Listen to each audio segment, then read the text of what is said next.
बोली श्री भक्तवत्सल भगवान की जय, श्री गंगा मैया की जय। आज हम चर्चा करेंगे पद्म पुराण के माध्यम से माँ भगवती गंगा की महिमा। तो भीष्म जी कह रहे हैं कि जिनके बीच नदियों में श्रेष्ठ त्रिपथगा गंगा जी सदा बहती रहती हैं, वे ही देश, वे ही जनपद, वे ही पर्वत और वे ही आश्रम परम पवित्र हैं। फिर सुनिए, जिनके बीच नदियों में श्रेष्ठ त्रिपथगा गंगा जी सदा बहती रहती हैं, वे ही देश, वे ही जनपद, वे ही पर्वत और वे ही आश्रम परम पवित्र हैं। जो जीव गंगा जी का सेवन करके जिस गति को प्राप्त करता है, उसे तपस्या, ब्रह्मचर्य, यज्ञ अथवा त्याग से भी नहीं पा सकता। कितना सुंदर वर्णन है। अपने मन को संयम में रखने वाले पुरुषों को गंगा जी के जल में स्नान करने से जो संतोष होता है, वह 100 यज्ञों के अनुष्ठान से भी नहीं हो सकता।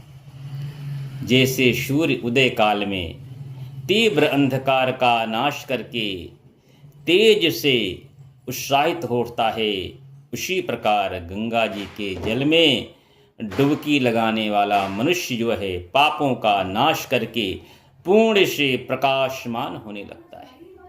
हे विप्र, जैसे आग का संयोग पाकर रुई का ढेर जल जाता है, उसी प्रकार गंगा का स्नान मनुष्य के सारे पापों को दूर कर देता है।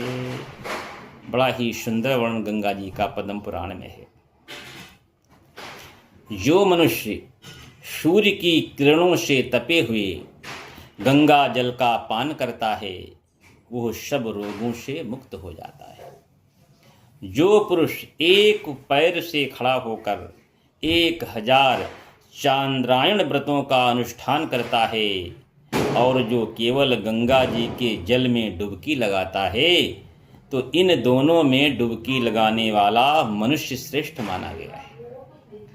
जो 10,000 वर्षों तक नीचे सिर करके लटका रहता है, उसकी अपेक्षा भी वही मनुष्य श्रेष्ठ है जो 1 मास भी गंगा जल का सेवन कर लेता है। हे नरश्रेष्ठ, भीष्म जी कह रहे हैं, हे नरश्रेष्ठ, गंगा जी में स्नान करके मनुष्य देह त्याग के पश्चात तुरंत जो है वैकुंठ को चला जाता है।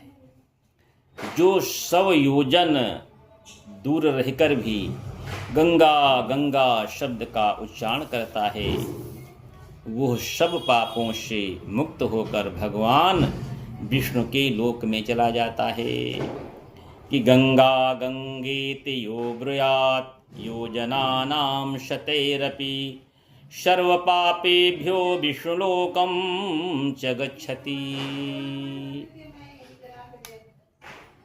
बड़ा ही सुंदर वर्णन है गंगा जी का। ब्रह्म हत्यारा, गोघाती, शराबी और बाल हत्या करने वाला मनुष्य भी गंगा जी में स्नान करके सब पापों से छूट जाता है और तत्काल देवलोक में चला जाता है। बड़ा ही सुंदर महात्मा गंगा जी का। तो बोलिए, प्रेम से बोलिए, श्री गंगा मैया की जय।